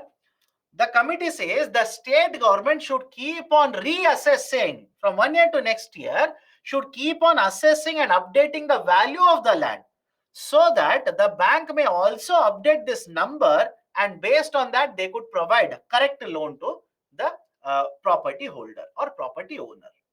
And finally, states should not impose any restriction on sale of such lands in case of loan default. Right? Imagine you're the bank manager. I've given you a property card. I've taken a loan from you. right? State government should not ban sale of that property by you when I will default on the loan. Such kind of restriction should not be imposed by the government on the banks. That is the recommendation that has been provided by this committee, that is BK Agarwal committee. Done? Okay, so these are some of the recommendations which have been provided. Only last year it has been provided. Please have a look at it. So a question on this: Swamitwa scheme can be used to address many of the issues faced by the rural India. Whatever I've discussed in the beginning, right? The problem with the land in India, those are mainly the issues faced by rural India. Elaborate in 15 mark, 250 words. Okay. Now, Article 5 or Topic 5. But before that, if you have any questions, let me address those questions. Please start typing if you have any questions. Repeat the last recommendation. The state government should not prohibit a bank from selling the property whose property card has been pledged by the farmer or loan taker. I will come to you, give a property card to you, take a loan. You are a bank. If I do not repay the loan, that is default. You should be allowed to sell that land, that property card, you should be allowed to sell it. State should not prohibit it. Okay.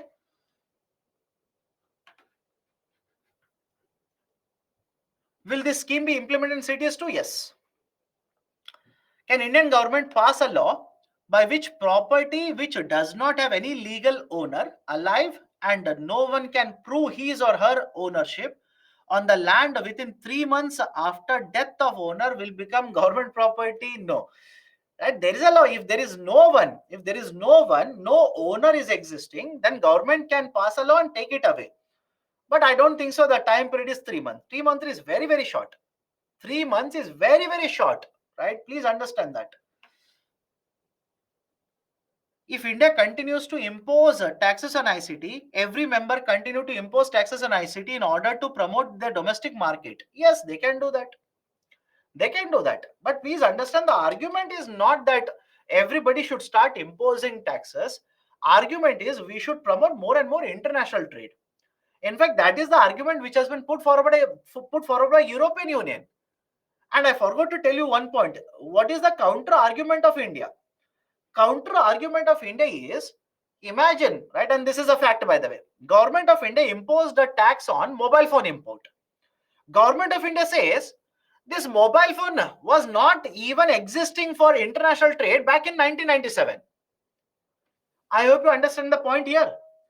Right? The European Union says you have imposed a tax on this. Right? I will drag you to dispute settlement body. Government of India says, okay, look at on what products have imposed a tax. I've imposed the tax on mobile phone. Was the mobile phone a very important international trade product back in 1997? No, it was not. Right? So we have imposed many of these tariffs on our products which were not existing when we signed in information technology agreement. That's a counter argument of government of India. Which ministry is the nodal authority? Which ministry implements this? Panchayat Raj. Right, Panchayat Raj. In fact, many ministries are there, but the Panchayat Raj is the one. Okay. Investments to the tune of 19.7 trillion are getting affected due to land.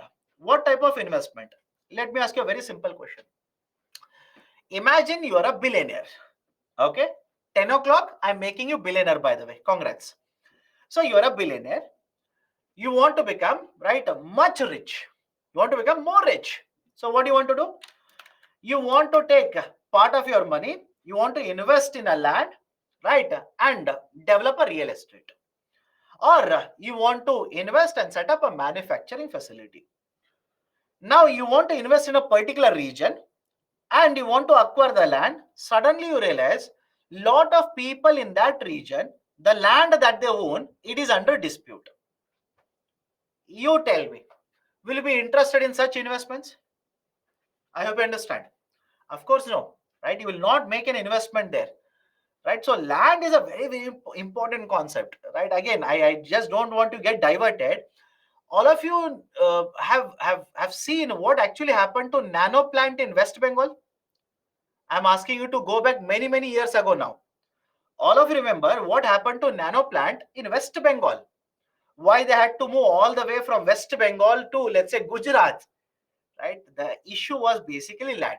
Again, not dispute, but acquisition of land, right? So I hope you understand land is very, very important factor. Okay. Now, let me go to the next important topic, agriculture startups, right? The article which appeared in Yojana for the month of April 2023. A basic idea. What do you mean by agriculture startups? Right. First and foremost, all of you know what is a startup.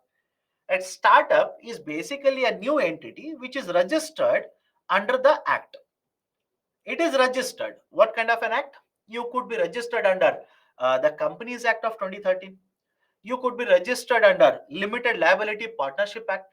You could also be registered under Partnership Act. So basically, you are a new entity which is registered with the government. Okay, that is basically the idea of a startup. Now, startups can be in many sectors. We are focused only on the agriculture sector here because the Yojana edition for the month of April was basically focused on technology startups only. So, agriculture technology startups to be specific. Now, what is the importance of these kinds of new startups in the agriculture sector? If you look at it very carefully, what are various, right, let's say steps in the agriculture sector? The farmer will sow the seeds, then will harvest the crop, and then will sell the crops. All of you will agree? I'm basically summarizing what farmers do in the agriculture. This is not easy. Agriculture is not easy. You also know that. I also know that. But I'm basically trying to simplify this. A three-step process. Farmers will sow, farmers will harvest, and farmers will sell the crop. At various points here, you require technology. You require assistance.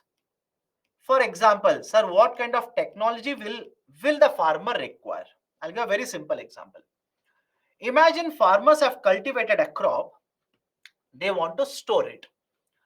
That storage is required. I hope you understand. Storage is very much necessary. Now, can a new company, agriculture technology startup, develop an app where it will help you in finding out whichever is the nearest storage facility available to you? Possible? I hope you understand this. Can they develop an app and provide you the information regarding nearest, right, a type of storage facility available to you? I'll give you one more example. You want to sow the crops. Can there be a company, a startup, which will provide all the information to you, right? All the information. What kind of, right, let's say seeds are best suitable for your land? What kind of seeds are available in the market? What is their productivity? And what is the pricing, etc. Just like we use, for example, you're preparing for UPSC. Are you not using multiple apps? Right, you will download, right, the app where you will get all the government related information. You will develop one more app, right, a newspaper app you will develop. You will download. You will download one more app of, let's say, business standard. You will download the app of PIB. You will keep on downloading, and maybe once in a month you will open and check whether the app is working or not. Again, don't take it personally. So in the same way, even in the agriculture sector, there are various stages. It could be at, right, the first stage, getting access to loans, getting access to technology, right, related to, let's say, seeds, getting access to certain storage facility, information related to that, or getting access related to weather information, etc. So there are so many steps where the startups can provide assistance to farmers. For example, I've given you certain examples. Again, my recommendation, don't buy out all of this. I'll go back to previous slides. Please don't worry. There is one app which has been developed, right? One technology which has been developed by a company. The name is AgriBazaar. Many of you, the moment I say AgriBazaar, you will start typing in the Google AgriBazaar. What is the role of AgriBazaar? AgriBazaar will basically connect the buyer with the farmer. I hope you understand. The AgriBazaar basically will try to connect the buyer with the farmer. For example, imagine you're a buyer.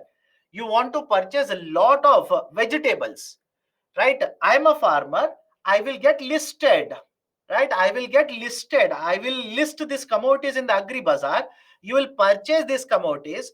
Now, AgriBazaar will make arrangement for the transportation and you will pay the money. Right? That is basically the idea of AgriBazaar. Again, don't buy out all of this. UPSC will not ask you all of this. You're simply wasting time. But anyways, there is also FarmPal.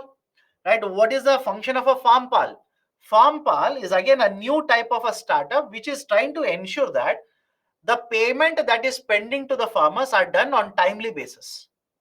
Right? When the farmers will sell something, they're supposed to receive the payment. If there is a delay in the payment, right, basically FarmPal will try to ensure that the payment are done on timely basis to farmers. Again, this is an example. Hundreds of startups are there. Do not waste your time. This is what I'm trying to say. The advantage of agriculture tech startups or agriculture startups. Now, what are the basics here? As per economic survey, the most recent economic survey, okay, most recent economic survey, agriculture tech startups have raised approximately more than 6,600 crore rupees from private equity investors in the last 4 years. And this is a good development. I hope you understand. This is a good development. Why? Again, not specifically agriculture startups, but any startup in India. One of the issues that the startups face is funding issue. Is it okay? Any difficulty in this? Let me know.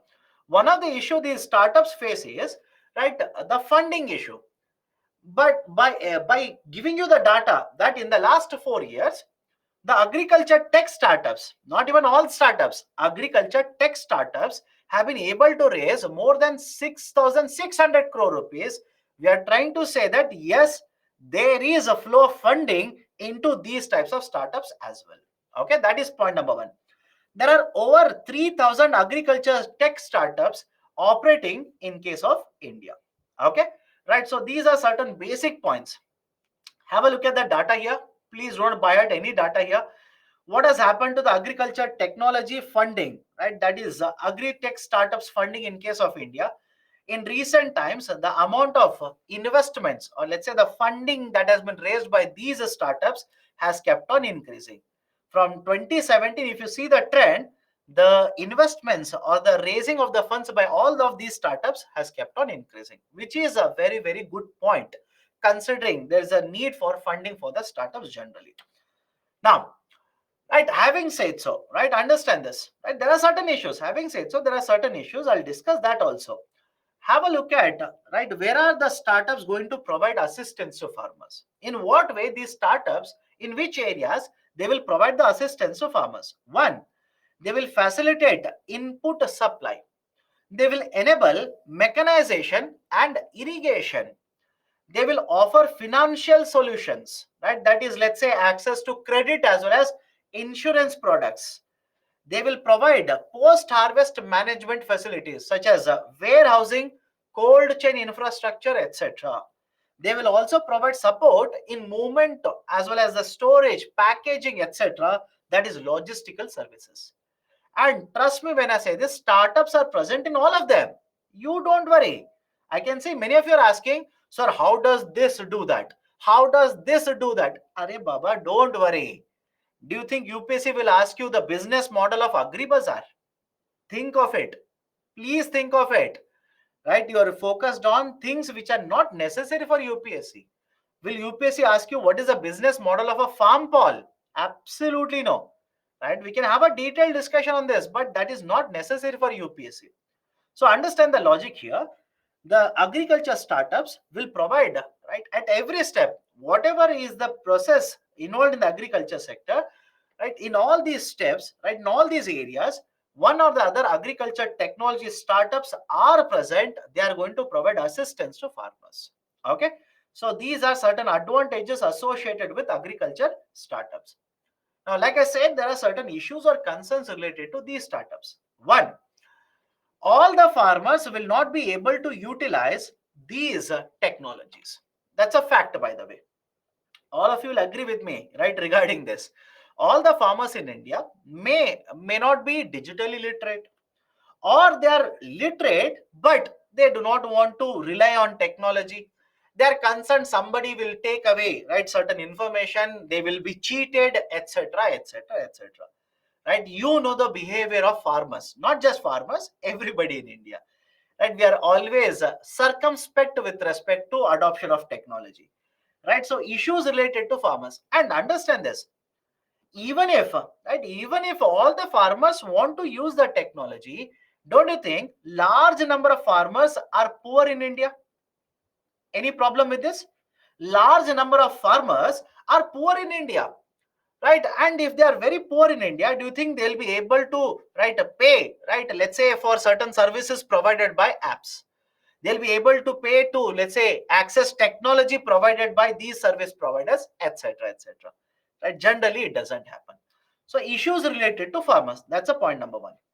Point number two, all the startups are unable to scale up the products. Scale up the product means what? Imagine a startup has developed one technology. Initially, the technology looks workable, but please understand the cost related to technology will be very important factor. What if the startup has invested a lot of money, they've conducted a lot of research and development, they've put a lot of money into the technology, but what if they are not able to reduce the cost related to technology?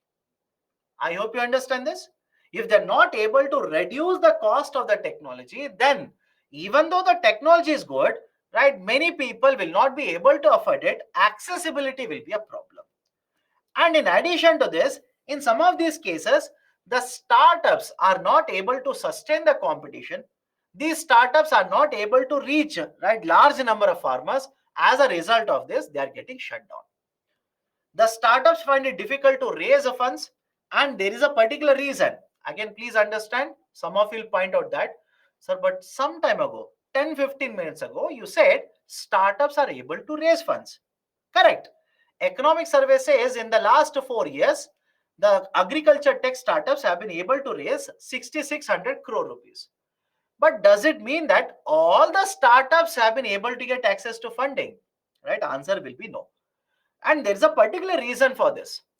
Investing in a startup itself is risky. I hope you understand my point here.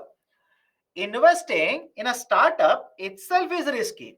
Now, within that, you are investing in an agriculture startup.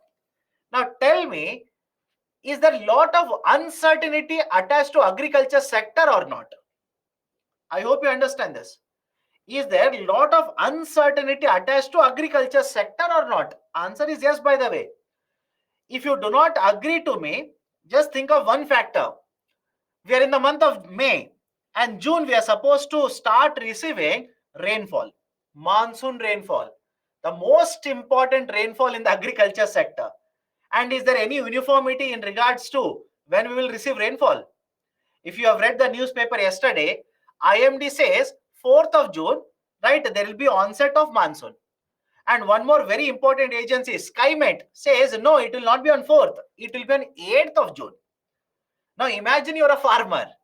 Imagine you're a farmer. You will have to take a decision to sow the seeds based on when you're going to receive the rainfall. Now one agency says 4th, another agency says 8th. So imagine the kind of uncertainty attached to agriculture sector. Again, this is one example. You can talk about supply, you can talk about demand, you can talk about imports. So much about so much uncertainty associated with agriculture sector. So in such situation, you want to start a business in agriculture. So obviously investors will be much more circumspect in investment in all of these startups. So these are some of the issues that are faced, right, that are faced by the agriculture startups. Now, what reforms have been implemented by the government? One, there is a component, there's a scheme by the name of Rashtriya Krishi Vikas Yojana. Under this scheme, Government of India has started a new component, innovation and agriculture entrepreneurship. Innovation and agriculture entrepreneurship. And under this initiative of innovation and agri entrepreneurship, government says, I will provide financial assistance to the startups. Is it okay? Again, different levels of assistance are provided. Pre-seeding assistance is different. After seeding level, assistance is different. Don't buy at all of it. Not required. So Government of India says, I will identify certain eligible startups and I will provide financial assistance to these eligible startups. Right? That is basically the innovation and agri entrepreneurship. So far, have a look at this. Over 1100 agri entrepreneurship have been selected, and as per PIB, as per Press Information Bureau, as of 24th March 2023, a total of 1138 agri startups have been supported under the program with the total financial assistance of 70.3 crores. 70.3 crores. Done? That is one initiative. What are the criteria? My dear, tell me, I'll tell you. Can you understand what is a pre-seeding stage and post-seeding stage? Again, I'm not talking about agriculture seed.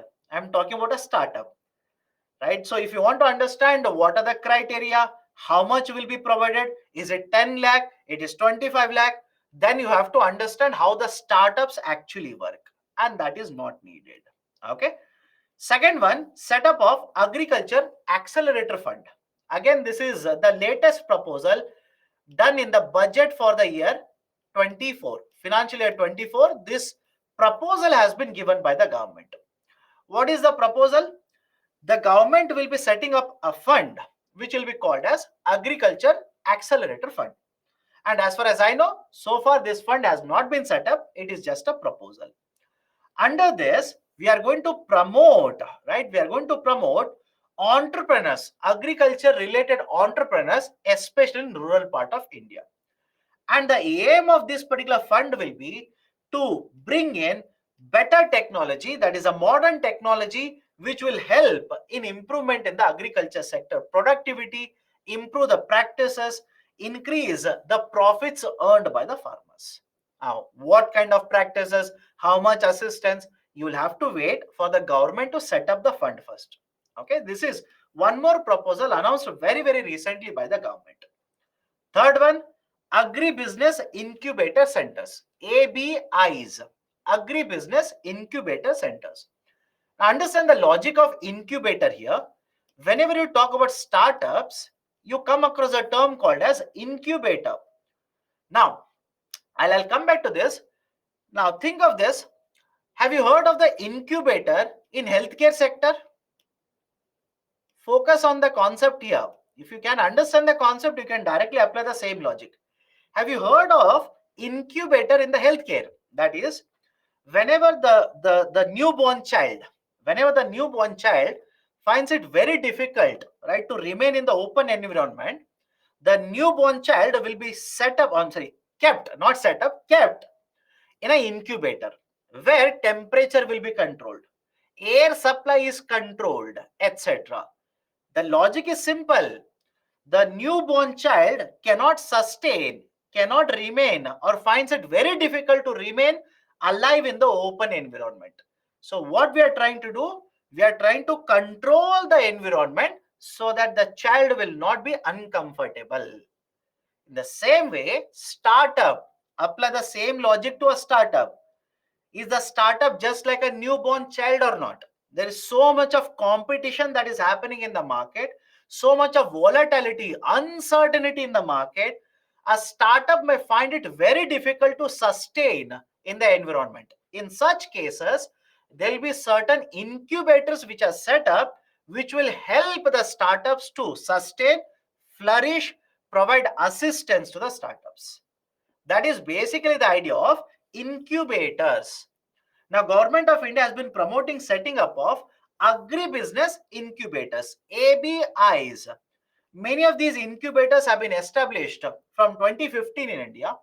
These will identify and mobilize the entrepreneurs who have the potential, who are emerging entrepreneurs, will provide facilities for them to sustain, to grow in the competition. That is basically the agribusiness incubator. Okay. So this is one more important reform that has been undertaken by the government. So question on this. The solutions to various issues. Array, they have misplaced the question here. This was not the question. Just let me check. Just a second.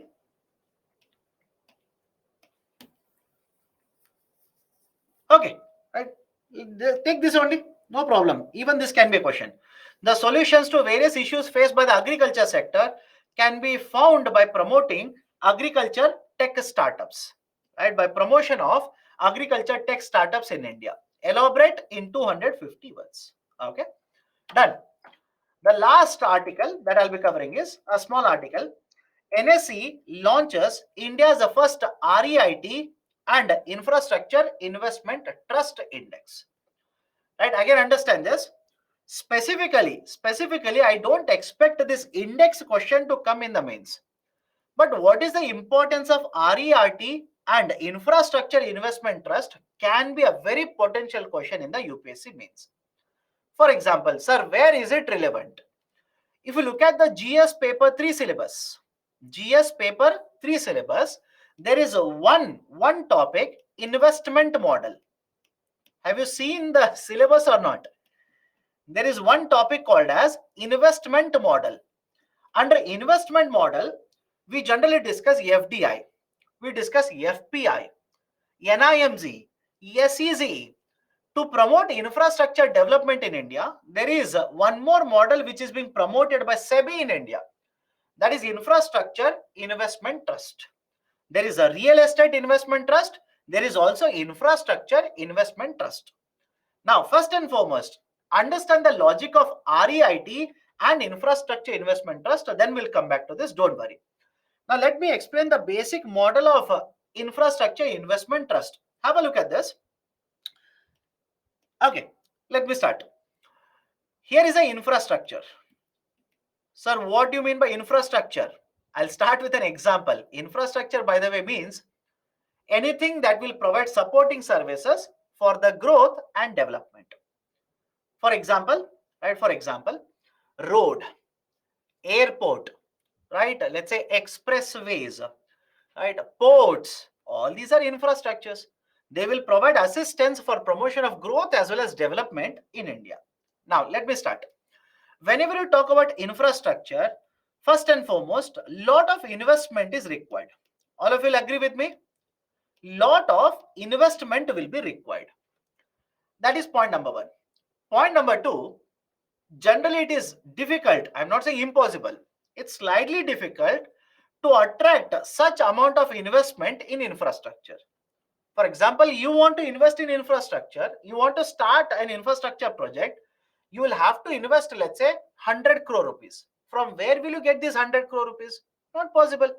You want to take a loan from a bank. Bank is much more concerned whether they should give you loans or not. So argument is simple. Infrastructure requires a lot of investment. Point number two, retail investors such as you and me generally want to invest in infrastructure, but we cannot do it because they require huge amount of money. Right? For example, if I were to ask you, would you want to own a shopping complex? All of you will say, sir, yes, why not? I want to own a shopping complex. If I own a mall, right, that is, let's say, any shopping mall, DLF, for example, if I own that particular shopping mall, why would I even be worried whether I'm going to write UPSC or not? Right? So the argument is simple. We want to invest, we want to become, right, let's say, earn certain returns on the infrastructure, but the requirement is very, very high. Now, what is the solution to this? One, we need investment. Second, retail investors cannot directly invest in such infrastructure project. Now, what is the solution to this? Let me start. What we can do is, let's say there is a company. It could be done by the private sector. It could be done by even government-owned entities as well. What they will do is, they will take certain infrastructure projects. For example, let's say highways. Right? They will take certain highways that they have developed. What they will do is, they will keep these highways in a trust. Again, do not worry, just understand the logic here. They will keep these infrastructure projects in a trust. And what they will do is, they will issue the instruments which are called as infrastructure investment trust, infrastructure investment trust units, right? That is, in short, is written like this: INVIT, infrastructure investment trust. That is, have a look at this.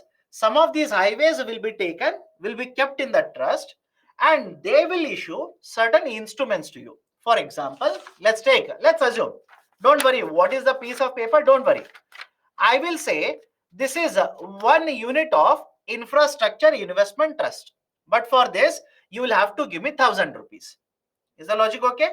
This is 1 unit of infrastructure investment trust, and for this you will have to give me 1,000 rupees. Just like I am issuing this piece of paper to you, I will issue to many other people, so that I'll be able to raise money, invest in the infrastructure. Now you will ask me, sir, what is the advantage for me? Why should I do this? What is my benefit here? I will say that these highways which are there with the trust here, whatever revenue is generated by highways, I will give you part of the revenue. Is it okay? Whatever revenue these are getting generated, I will give you part of the revenue. So what has happened here? 1, have I been able to raise funds to invest in the infrastructure projects or not? I'll repeat it. Infrastructures are any example of infrastructure: railways, airports, ports, national highways, hospital, shopping complex. All these are the examples of infrastructure. So point number 1, tell me, am I able to raise money to invest in the infrastructure projects now? Answer is yes. Point number 2, are you able to invest in infrastructure without having to invest all the money? Are you able to invest in infrastructure? Yes. Second, are you going to earn certain returns? Yes. Third, by investing in infrastructure, you will be able to diversify your investments. By investing in such infrastructure investment projects or infrastructure investment trust units, you will be able to diversify. Diversify simply means what? You are not going to invest only in one area, you are going to invest in different instruments. For example, until now you have kept all of your money in a fixed deposit. Now you will have money in the fixed deposit plus units of infrastructure investment trust. Right? Is it not diversification? Until now you had invested only in, let's say, shares of Adani group of companies or Paytm company or Infosys. Now you are diversifying your investment even in infrastructure sector. So it will help you, or it will help the investors in the diversification of their investments. The investments flow, right? That is a funding flow for infrastructure development will improve. You will also be able to earn certain returns by investing in such projects. Right? So this is why SEBI, it comes under SEBI regulations. Please remember this. This is why SEBI is actually promoting the model of infrastructure investment trust, INVIT. Now there is one more term, REIT. Many of you ask me, sir, what is this REIT then? REIT basically stands for Real Estate Investment Trust. Is it okay? REIT is also a type of infrastructure only. But please understand this. In case of infrastructure, you might have highways. You might have, let's say, ports. You might have, any other type of infrastructure. But when you say real estate, what is covered in real estate? Office spaces, right? Office buildings, malls, right? Let's say the housing units, etc. So in case of real estate, only real estate, that is buildings, will be covered. Whereas in infrastructure investment trust, all the other types of infrastructure projects will be covered. That is basically the concept of, the REITs as well as infrastructure investment trust. Any difficulty in understanding this? And is it okay if I say, by promoting the model of REITs as well as infrastructure investment trust, we'll be able to promote more and more investment in infrastructure in India? Is infrastructure investment required or not? First think of it. Is it required or not? right? Do we need to invest in the infrastructure in India? Answer is yes, by the way, right? I'll give you examples. Do you remember National Infrastructure Pipeline, right? If you're a newcomer, so what is this NIP? Economy for me is not over. Don't worry. Attend economic classes first. Attend economic classes first. Nothing wrong. Only in one class, only today's class, you will not become an economy expert, right? So if you're a newcomer, please don't worry. Attend those classes. Automatically, you'll start understanding everything. So there is a need to invest in infrastructure in India. We are going to promote that. This is one more model. Now come to the point here, right? What is this index? What is this index we are talking about? The National Stock Exchange, NSE means National Stock Exchange, very recently has stated that we are going to launch two indices. Two indices in the market. One is called as Nifty REIT and the second one will be called as Infrastructure Investment Trust Index. Right? One is Nifty REIT and second one is Infrastructure Investment Trust. Now, many of you will start doing a PhD on this. My recommendation, understand the basics. Have you heard of a BSE? Have you heard of BSE Sensex or not? Let me know. If you're reading the newspapers, this is a very common occurrence every day. Every day. Sensex has gone by so much, has fallen by this much. What is BSE Sensex? It is an index. I hope you understand this. What is a BSE Sensex? It is an index. In the same way, what NSE is saying is, we will identify infrastructure investment trust, right? How many infrastructure investment trusts are there? We will take all of these infrastructure investment trusts together. We will make an index. We'll basically make an index. And what is the use of such index? Imagine you are an investor in the market. You want to invest in infrastructure investment trust. By looking at the index, will you be able to find out or will you be able to understand what is happening to performance of these trust units or not?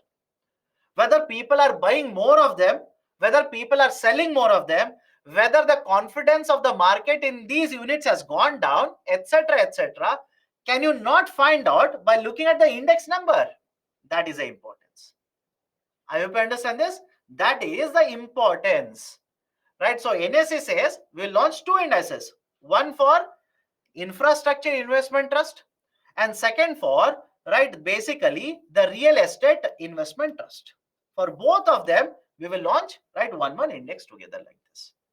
Right, so this is the first REIT as well as infrastructure investment trust to be launched in India. That is index for both of them being launched for the first time in India. Done? So this is basically the point that I wanted to discuss regarding REIT as well as infrastructure investment trust. In fact, some of you are asking what is the long form. Please have a look at it. Real estate investment trust, infrastructure investment trust. These are nothing but the types of investment vehicles which are available for you to either invest in a real estate project or other types of infrastructure projects.